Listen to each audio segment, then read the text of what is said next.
I was listening to an interview recently with a top-tier athlete who had spent years obsessing over a specific dream, opening his own gym. As he described his original vision, his voice was filled with this naive, almost infectious optimism.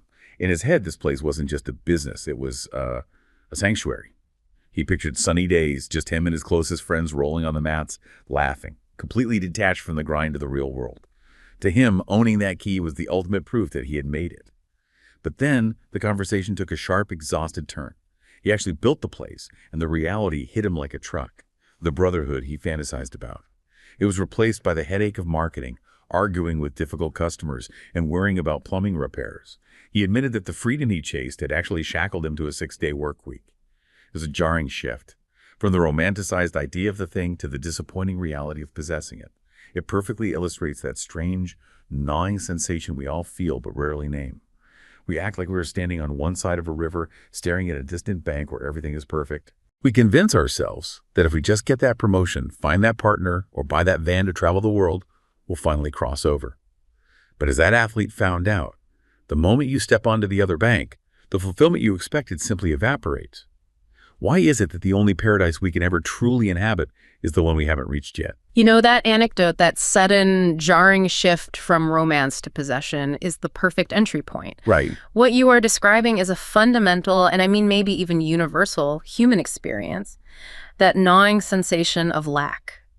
We chase wholeness through objects, relationships, careers, you name it, only to find that the chasing itself, the striving, the planning, the projection of perfection onto the future, that was the source of meaning, not the attainment. So the journey is the destination, but in a really disappointing way. In a way, yes. This sensation of inherent unfulfillment, this void at the core of human desire, is the very engine driving philosophical, religious, and psychoanalytic inquiry across millennia. So today, we are undertaking a deep dive to explore the science and philosophy of precisely why the grass is always greener until we stand on it, mapping that disappointment from ancient Buddhist thought right up to the modern capitalist mandate to enjoy. Okay, let's unpack this void. It's remarkable that before modern psychology ever put a clinical name to the dissatisfaction of the consumer, ancient traditions were already wrestling with this precise concept, the idea of unfulfillment being baked into the human experience. We can probably start by looking at one of the earliest and most comprehensive critiques of desire, the Buddhist lens. Indeed. The core story of Siddhartha Gautama sets the stage for everything we're discussing today, not just as a religious narrative, but as a profound psychological observation. He lived in perfect, unadulterated luxury within his palace walls. He was specifically shielded from every possible source of pain and inconvenience, designed to exist in a state of pure, lifelong hedonism. The dream life. Right? The dream life. But when he ventured outside and saw the Forsyte's old age, sickness, death, and finally an ascetic who seemed undisturbed by them, he was forced to realize that even perfect, lifelong luxury could not fulfill him. He grasped the terrifying, inescapable impermanence of existence. And that terrifying impermanence, that's central to understanding Buddhist suffering, which they call dukkha. But how does dukkha relate directly to the dissatisfaction of, say, the gym owner who now has to worry about plumbing, or, the modern person scrolling through an endless feed? That's a great question, because dukkha is often translated as suffering, but that's really too narrow. It means more like a fundamental unease, a dissatisfaction, or the sense that something is perpetually not quite right, even when things are ostensibly good. Like an ache in the background of existence. That's a perfect way to put it, an ache. And the reason we experience this dukkha is due to Upadana, which translates to clinging, grasping, or intense attachment, which becomes craving. We crave permanence, stability, and total fulfillment in a world that is fundamentally defined by anicca, constant change, and impermanence. So we're built with a desire for things to stop changing. But the entire universe is defined by continuous flux. That pursuit is basically doomed from the start. Precisely. When we consume digital technologies, for instance, seeking a permanent high from notifications, or clinging to the perfectly curated static digital representation of ourselves on social media, we are attaching our sense of self-worth and well-being to things that are constantly changing, updating, or simply cannot deliver stable, static satisfaction. Yeah. The object, be it a new piece of technology, a perfect relationship status, or a curated Instagram feed, changes, degrades, or is simply replaced by the next distraction, confirming the reality of anicca. This craving, this clinging, ensures we remain unfulfilled because we are asking for an impossible state of being. That makes incredible sense, rooting the problem in cosmic structure. But then we shift to the very different world of psychoanalysis, which looks for the origin of lack not in cosmic impermanence, but in the deepest parts of our individual history. Freud looked for the original fall not from nirvana, but from a state of total biological fulfillment. Yes, the psychoanalytic tradition provides a powerful and deeply personal origin story for lack, the lost paradise of infancy. Freud posited that the infant starts life in a state of complete, symbiotic fulfillment with the mother or primary caregiver. Needs are instantly met, nourishment, warmth, safety, and there is no lack. The world feels safe and unified. The essential, painful trauma is the necessary act of growing up, becoming an individual, and the inevitable structural separation from that parental figure. That separation sounds like the biggest, most expensive price tag for becoming an adult. You lose that state of perfect wholeness forever. It is the founding trauma. This necessary separation is subconsciously remembered, often throughout life, as a golden age that we were cast out of. Like Adam and Eve leaving paradise. It's the secular analogy to Adam and Eve leaving paradise. That separation leaves a permanent, structural, original void within the subject, an empty space that cannot truly be filled by any subsequent material object. This void is why adult love and relationships are structurally flawed when we seek them to fix ourselves. That's a tough truth. I mean, we so often seek partners to fill that hole, to finally feel whole again, but that's an impossible burden to place on another person. It creates what we call relational alienation. We often seek relationships as a substitute for that original complete fulfillment, or perhaps as a subconscious attempt to fix personal history by finding a partner who can replicate or substitute that parental love and certainty. But the adult partner is another separate, flawed individual. They can never be the mother who provides complete symbiotic wholeness. Right. Consequently, relationships sought primarily to fix one's inherent lack are inevitably disappointing because they're simply incapable of replicating that original state of fusion and satisfaction. The relationship is alienated from the start, sought to fulfill an impossible demand. So we're already set up for failure. We crave permanence in a changing world from the Buddhist perspective, and we crave wholeness when we are structurally defined by separation from the Freudian one. This foundation leads us naturally to Plato, who adds another layer of impossibility by suggesting that what we truly desire doesn't even truly exist on Earth. Exactly. Plato's theory of forms is the ultimate philosophical blueprint for the unattainable object. Plato suggested that pure attributes such as justice, beauty, bravery, or absolute happiness do not exist in the empirical material world we inhabit. They exist as perfect, changeless forms outside our reality, accessible only through the intellect. So if I see a sunset and feel profound joy, or if I'm looking at a truly beautiful painting, I'm not accessing the pure form of happiness or beauty itself. I'm just getting a temporary watered-down loan of that perfection. You've nailed it. Our desires are often attempts to access that pure form itself. We don't just want a good marriage. We want the form of perfect union. We don't just want a nice view. We want absolute, unblemished beauty. But in empirical reality, these ideals can only be realized as diminished, temporary, or contingent elements. A beautiful flower is merely borrowing from the form of beauty, and it will soon wilt. The kind-hearted person is merely performing an act that participates in the form of justice, but they are not justice itself. Okay, this is where we start connecting ancient philosophy to the mechanisms of modern disappointment. The object of our desire, the perfect gym, the flawless marriage, the endless margarita sunset, is the fantasy of the form itself. It is the imagined, static perfection. That's the critical insight that bridges philosophy and psychoanalysis. The object of desire is the fantasy, the pure form, which promises total fulfillment, the bridging of the Freudian void.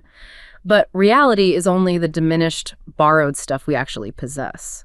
Once the object is attained, the stark difference between the fantasy, the form, and the reality, the temporary contingent attribute, creates the immediate feeling of disappointment and lack that sends us immediately searching for the next equally flawed object. So the pursuit is always for the form, which by definition we can never hold. Never. If the void is universal, as Freud suggests, and the ideal object is Platonic, the form, then the psychoanalyst Jacques Lacan gave this elusive target a specific, almost algebraic name, Objet Petit. Let's define this concept in detail because it's not just an abstract idea, it is like literally the engine of modern consumer culture. Lacan defined the Objet Petit, a literally object little a, or often termed the object cause of desire, as the unattainable object. It is a remnant, a leftover, a structural absence that is produced when the human subject enters the symbolic order, which is the world of language, social laws, and accepted public reality. Okay, help us walk through that entry into the symbolic order. How does learning language create a missing piece? When the infant is fused with the mother, they operate in the realm of the real, a world before categories, before separation. To become a social being, the subject must renounce that real wholeness and enter language. But language is imperfect. It can name the material world, but it cannot capture the fullness of subjective experience or the original symbiotic connection. Right. What is lost in that translation, that impossible original wholeness, is represented by the objet. It's a hole in the symbolic structure of the self. So when we learn language, we gain society, but we lose something real and unspeakable. And that lost piece becomes the object, the vacuum we spend our lives trying to fill. Precisely. It is sometimes called the object cause of desire because it is the inherent lack that sets desire in motion toward any particular empirical object. The empirical object, a car, a relationship, a gym, is just a placeholder, a stand-in for the objet A. Okay. The objet A is the ghost glim, the structural void that we constantly feel we must satisfy. Critically, the power of the objet A is that it must remain elusive. If you attain the object, you realize it is not the object A, and desire simply shifts elsewhere. And this brings us directly to how modern Western consumerism basically weaponizes this lack.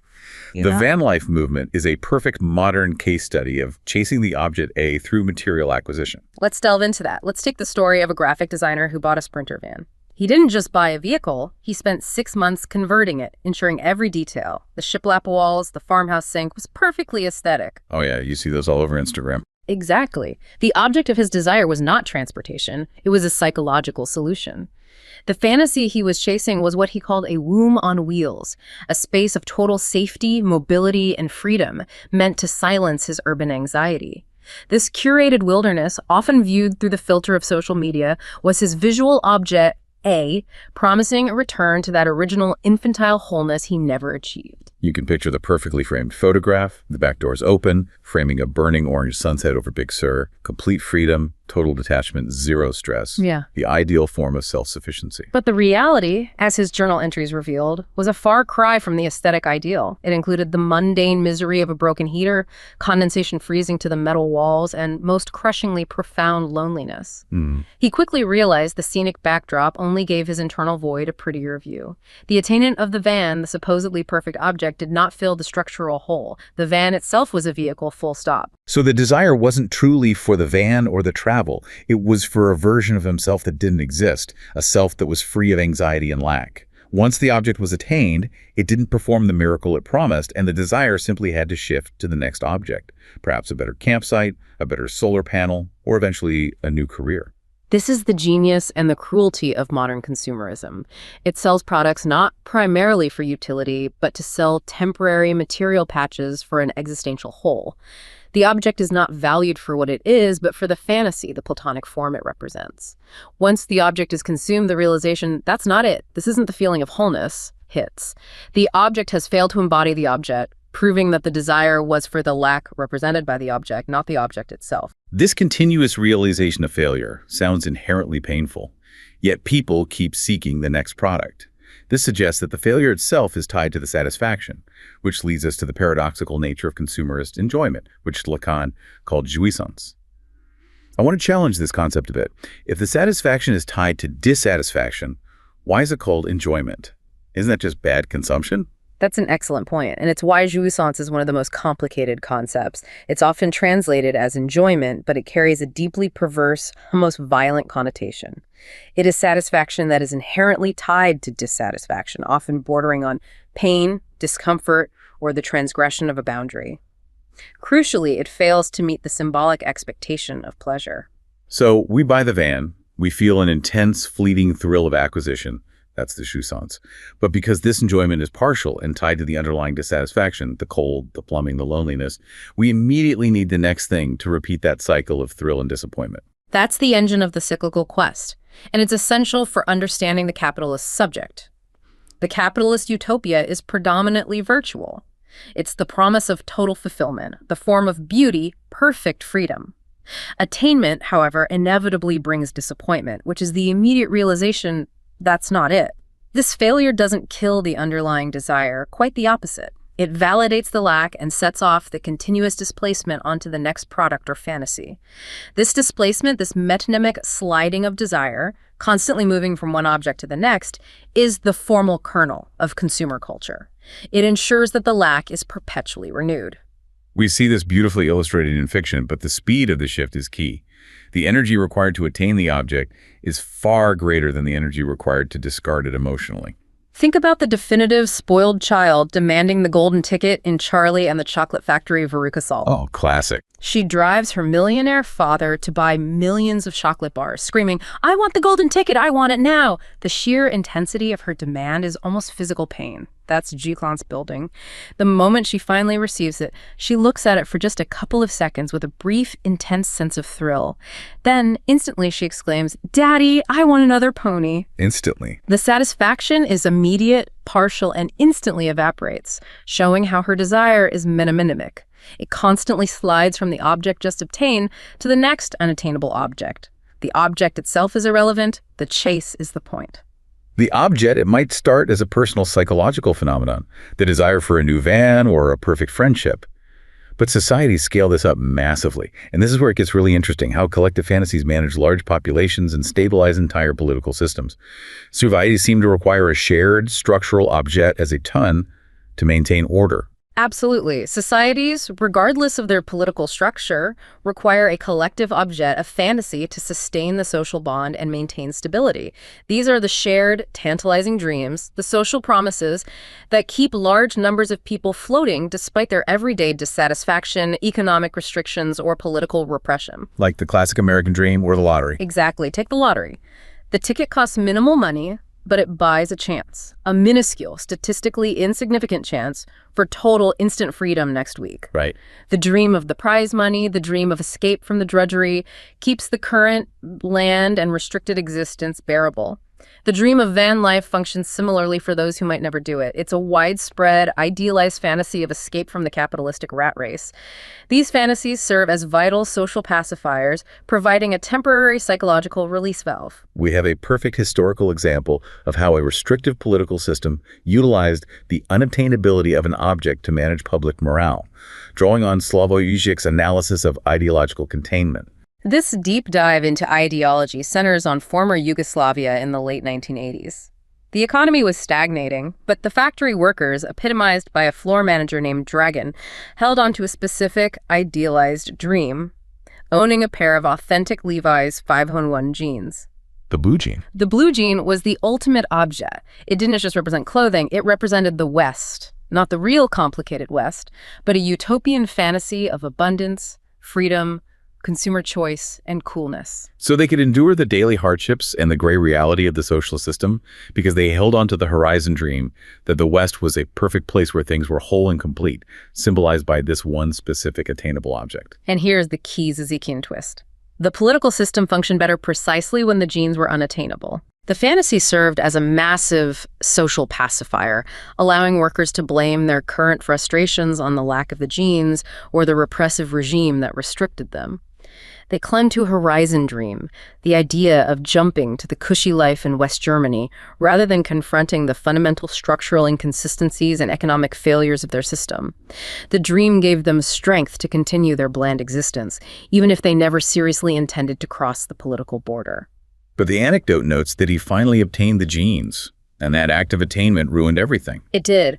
When he finally got them imported, perhaps via the black market or after some official policy change, the reality was disappointing. The denim was stiff, they didn't fit perfectly, and wearing them didn't instantly turn his life into an American movie of freedom and plenty. The magic was gone. The magic was gone.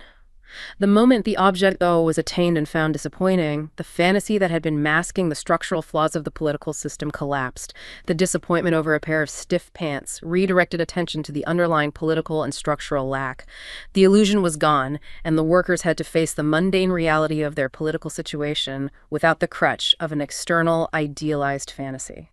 That's a powerful lesson in political engineering. Societies often thrive not on fulfillment, but on the careful management of collective lack. And this management extends to defining what a successful life even looks like, through what you call hero systems. Every functioning society constructs these hero narratives, or success blueprints, to make people productive and channel their pursuit of the objet in socially useful ways. These narratives dictate the prescribed path to fulfillment. Think about historical shifts. In medieval Europe, the hero system was based on piety, working hard for the feudal lord, with the reward, the ultimate object, of being heaven and eternal life. In Roman society, the ultimate goal was civic virtue and military glory, ensuring a transcendent legacy. And those systems demanded renunciation and duty. The reward was always deferred either to the afterlife or to history. Exactly. But what is the prescribed object in the modern consumer society? It is shifted entirely into the material and the immediate. It's the checklist.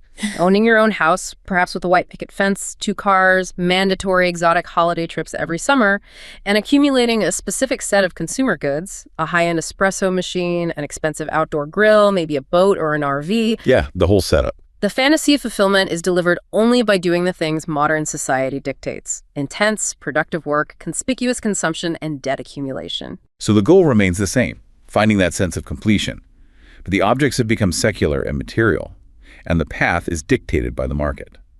The modern subject is set on this path to attain the prescribed Objet A, which is material wealth and suburban status, believing this checklist will finally grant them that Platonic form of happiness. This relentless pursuit of the unattainable and the resulting alienation has been dramatically intensified by the digital age. We often seek true connection or community as the ultimate object, that Freudian sense of belonging and wholeness, only to find digital surrogates that actually deepen our sense of isolation. The crisis of community is starkly evident when we track the historical shift in social environments, especially using the framework of sociologist Ferdinand Tönnies. Historically, we had the local place, which Tönnies called Gemeinschaft, intimate, holistic, based on deep familial and territorial ties, identification with the soil, and shared history. Right, the village. The village, essentially. Then came shared space churches, clubs, workplaces, civic organizations, where social interaction existed without requiring the local place, but still involved regular face-to-face contact and physical cues. And now we have the third environment, cyberspace. This environment seems tailor-made to strip away the intimacy of Gemeinschaft while retaining the convenience of connection. Cyberspace has fundamentally altered the core elements of community, leading to what some call relational poverty. It is spatially liberated, lacking any physical boundaries, meaning your connections are diffuse. It's topically fused, focusing narrowly on specific niche interests, like a fan club where you might share intense knowledge of the Borg in Star Trek, but nothing about your neighbor's life, family, or health. It's a mile wide and an inch deep. Exactly. And it is socially ramified, characterized by long-distance, fragmented, and crucially weak ties. And the sociological evidence seems to point to virtual communities struggling to replicate the depth and intimacy of traditional high-commitment connections.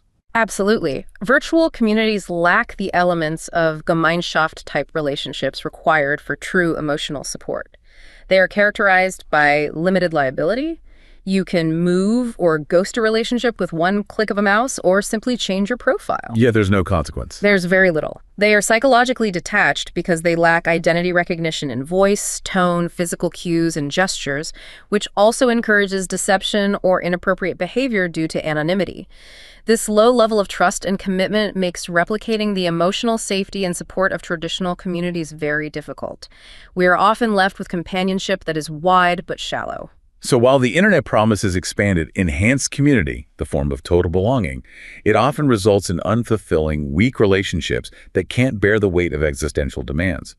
What does the data show about the net effect on our well-being and sense of lack? While the overall effects of the internet on the average person might be minimal or even minimally positive for those who are already well-adjusted extroverts, there is a strong consensus that excessive time online exacerbates isolation, loneliness, and depression.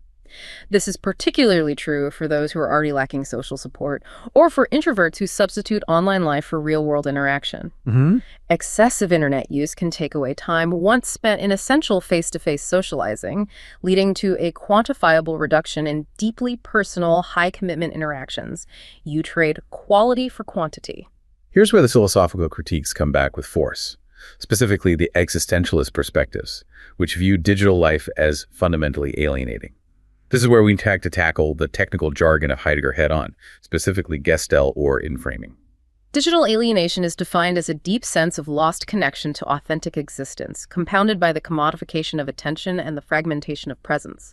The existentialist critique, drawing heavily on Martin Heidegger, sees modern technology not as a neutral tool, but as Gestell, or inframing. Inframing. Inframing is a way of seeing the world that reduces everything, including nature and the human user, to a standing reserve, a resource to be categorized, stored, and managed for efficiency and profit. So we're not users exploring a space. We're just resources being extracted for profit. Give us a detailed, practical digital analogy of how the screen inframes the user. Think about your attention span.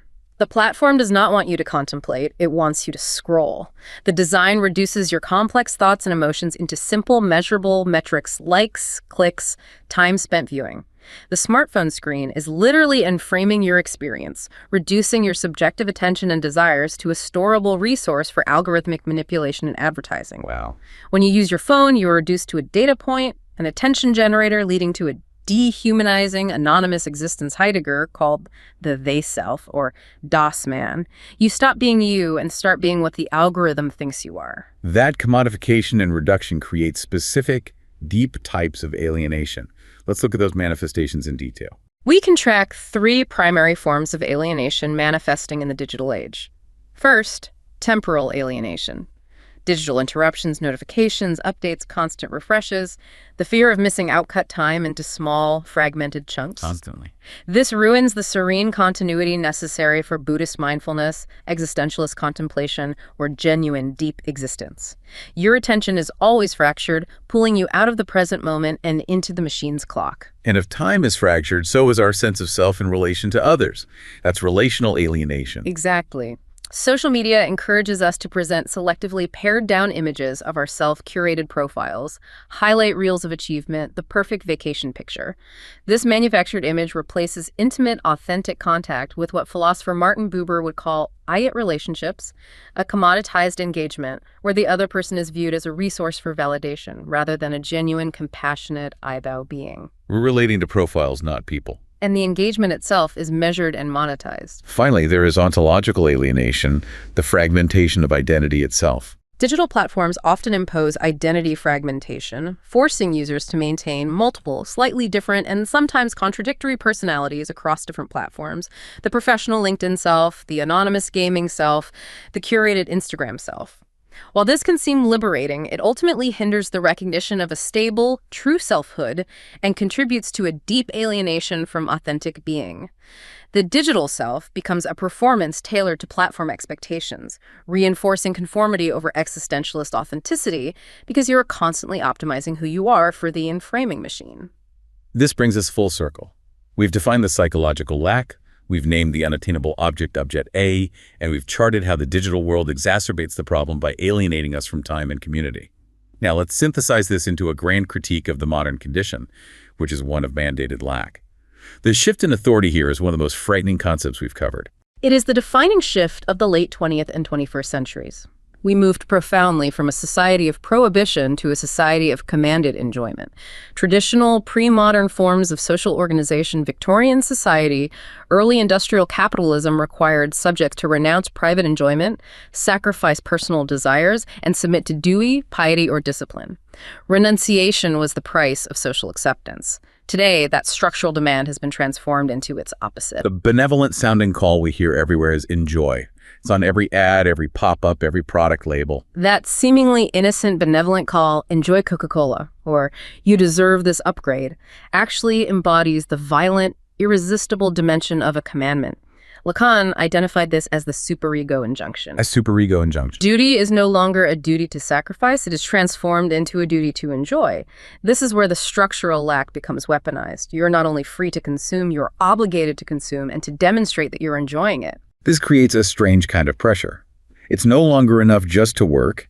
You must conspicuously consume, and you must showcase your enjoyment of that consumption. I'm thinking of the modern pressures to maintain that prescribed object, a checklist we discussed earlier. Exactly. The pressure is palpable. Consider the duty to showcase wellness and fitness. You must not only go to the gym, but you must wear the right athleisure, track your metrics, and post your results. or the mandated exotic travel. It is not enough to take a vacation. You have a duty to purchase and document an aesthetically perfect experience that signals your affluence and freedom. Otherwise, are you truly living? Right. This system, while appearing to broaden our choices, rigidly directs our behavior into predetermined consumerist channels, making the whole mechanism as constraining as it is enabling. You feel free, but you are performing an economic duty. This is the core logic that defines capitalism, which the source material calls a perverse discourse. And here we must tackle the complex connection between economics and psychology, the homology between Marx's surplus value and Lacan's surplus enjoyment. Capitalism is deemed a perverse discourse because it fundamentally pretends to produce the real lack, that unattainable kernel of fulfillment, the objet as accumulated jouissance or satisfaction, but it only produces its valorized imitation. Marx described the capitalist system as extracting surplus value, profit, from the unpaid labor of the worker. Lacan's model shows the system thrives by hijacking and valorizing surplus enjoyment, the excitement derived from transgression, desire, niche markets, or even political resistance to extract that surplus value. So capitalism monetizes the failure. It doesn't promise to satisfy the lack. It promises to satisfy the excitement of pursuing the lack, and then extracts profit from that excitement. Give us a concrete example of how capital extracts profit from psychological excitement derived from transgression. Take the niche market of ethical consumption. Many consumers feel a pervasive, justified guilt or dissatisfaction jouissance tied to pain over environmental destruction or global inequality caused by mass production. This guilt, this moral anxiety, is a form of surplus enjoyment. Capital quickly valorizes this psychological pain. It sells highly priced, organic, sustainable, or ethically sourced goods. You are paying a premium to alleviate the pain of knowing the system is flawed. The feeling of moral superiority or anxiety relief becomes commodified, yielding higher surplus value, profit for the corporation, even when the system itself remains structurally dependent on exploitation. The system effectively monitors and regulates even the dynamics of resistance, turning it into a commodity. The system has become so encompassing that even resisting it becomes a consumer choice within it. But the consumer, despite seeing this logic, keeps playing the game. They are fetishist consumers. The subject is a fetishist in practice, a term borrowed from psychoanalyst Octave Menoni. The subject knows very well the system is rigged, they know the product won't truly fulfill the fantasy, but they continue to believe in their heart of hearts that they are purchasing the accumulated fulfillment embodied in the object commodity. That's Menoni's famous formula. I know very well, but. I know very well that buying this expensive jacket won't make me free or happy, but I will buy it anyway, believing this time that it might. They disavow the reality of the lack in the moment of consumption. Let's return to the starting question of this whole deep dive. Why desire dies when fulfillment arrives, exemplified by the athlete who achieved his gym goal only to find it disappointing.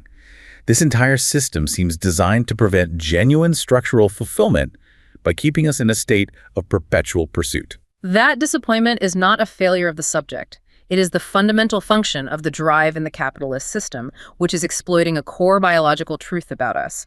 We can look at the gap between the system's explicit goal profit, or the attainment of an object, and its actual aim-endless accumulation through self-destructive valorization.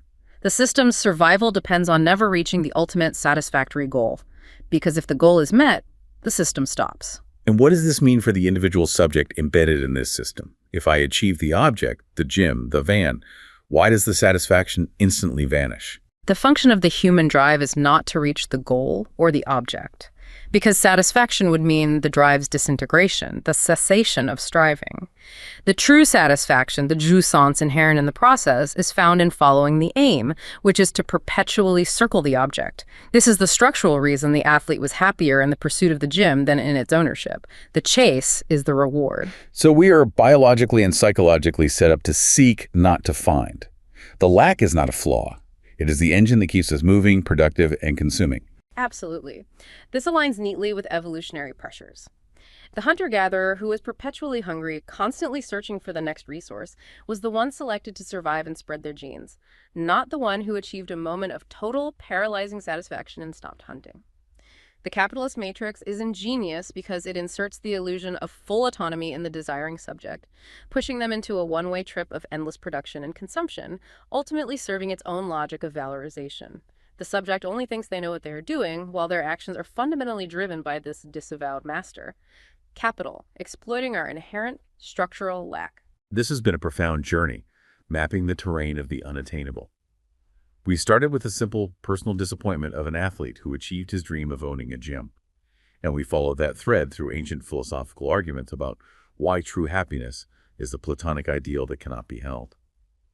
We moved into the psychoanalytic theories of the structural void, defining the Objet Petit as the necessary engine of desire. Then we moved outward, analyzing how these unattainable objects, from the perfect van life to a pair of Western jeans in Yugoslavia, are used as political pacifiers, stabilizing societies by managing collective dissatisfaction. And we concluded by charting how this structural lack is now codified by the modern capitalist discourse, which operates as a cruel command to enjoy, simultaneously commodifying our very attention, our sense of community, and even our resistance to the system. We've demonstrated that while technology and consumerism bring new forms of suffering and artificiality, the path to meaningful existence lies not in the impossible task of filling the void. Rather, it lies in recognizing the illusion, accepting that the paradise is only desirable when it remains unreached, and understanding the complex system of mandated desire that maintains our contemporary culture. We have charted the terrain of the unattainable, recognizing that lack is not an absence, but a defining presence.